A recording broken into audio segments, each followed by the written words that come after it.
Hey,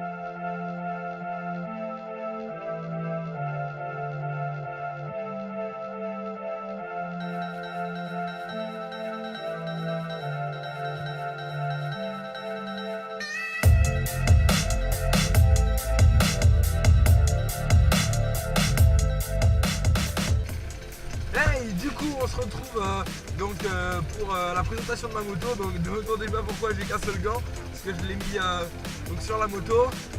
Allez, je vais le mettre là, voilà. Bon, du coup là on est un peu au milieu de nulle part, hein. On est au bord d'une rivière que je vais traverser d'ailleurs tout à l'heure. Donc voilà, on est dans un champ, tout tranquille. Là donc c'est une Sherco, une édition 6D comme je l'ai dit. C'est là en vérité.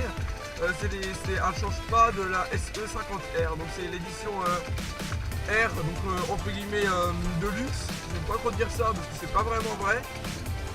C'est juste un échappement en plus, donc un échappement Big One qui marche déjà vraiment bien. Donc ma moto est débridée, entièrement débridée avec un pignon de 13 qui est pour moi franchement c'est comme une débride, hein.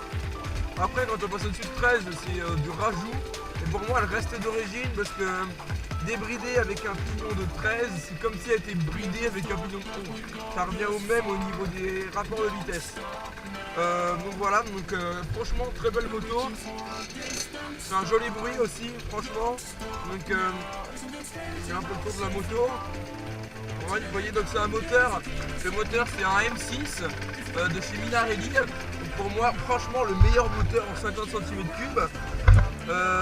C'est le kit déco de la 150. Donc on peut voir ici là, c'est marqué 150E Spain. Et là c'est marqué SE50R pour rappeler que c'est le 50. Donc là il y a les sponsors de chez Sherco. Donc voilà, là pareil, ici il y a encore les sponsors. Où est-ce qu'il y a des sponsors encore? Bah là ici de l'autre côté pareil. Puis voilà, ça vous fait tout. Donc les suspensions, c'est des suspensions de trace.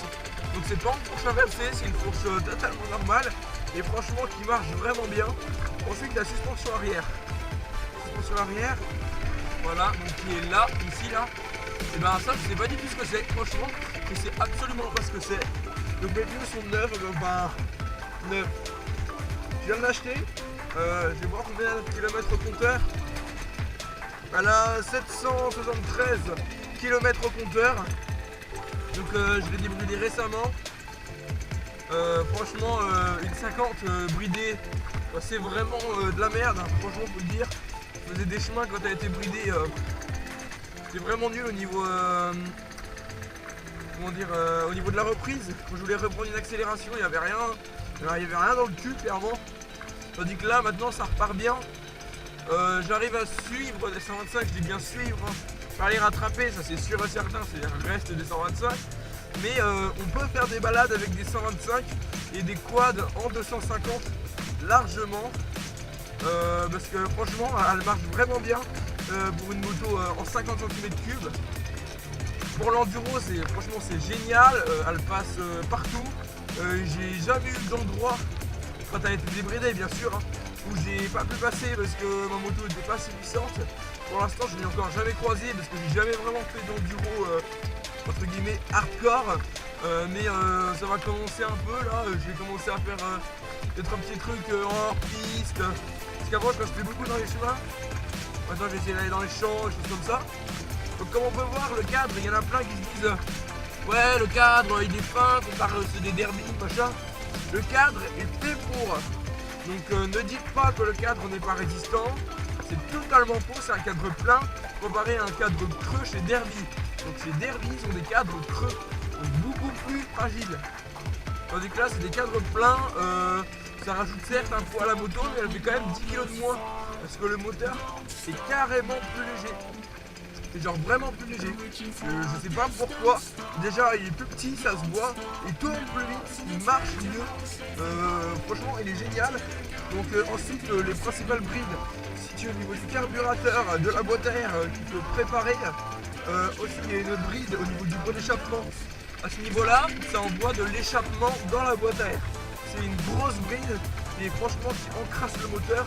Parce que le moteur respire de l'échappement du coup. C'est complètement débile comme bride. tandis qu'il n'y est pas chez Derby, parce que ça servait à rien de la mettre, vu qu'elle était déjà assez bridée comme ça. Ensuite, il y avait une bride au niveau du silencieux. Donc moi, je n'ai pas enlevé la laine de roche. Donc il y a toujours la laine de roche, mais elle fait quand même un bon bruit. Je vous laisse écouter.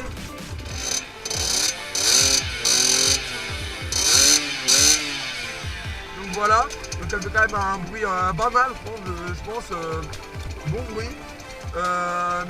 Sans la laine de roche, bien sûr, elle fait beaucoup plus de bruit, mais ça, excusez-moi, ça attire vraiment les policiers. Avant d'ailleurs, ma plaque, avant n'était pas inclinée comme ça, mais comme ça, et ce qui faisait que de derrière on ne la voyait pas. Donc des policiers m'ont arrêté et m'ont dit de la redescendre. Du coup je l'ai fait fondre le plastique en dessous là avec un chalumeau, et ça, en appuyant sur la plaque pour la faire redescendre. Du coup maintenant elle est comme ça et ça attire pas. En fait je voulais que ma moto n'attire pas du tout les policiers pour pas qu'ils voient qu'elle est débridée, parce que j'ai vraiment pas envie de me faire arrêter pour une connerie comme ça. Bien sûr, je fais pas énormément de goudron, enfin j'en fais quand même pas mal pour une enduro, mais je vais essayer de le faire le moins possible de goudron sur ma chaîne, car franchement, c'est pas vraiment le thème de ma chaîne, c'est plus de l'enduro. Voilà, là c'est parti, je vais faire un tour avec.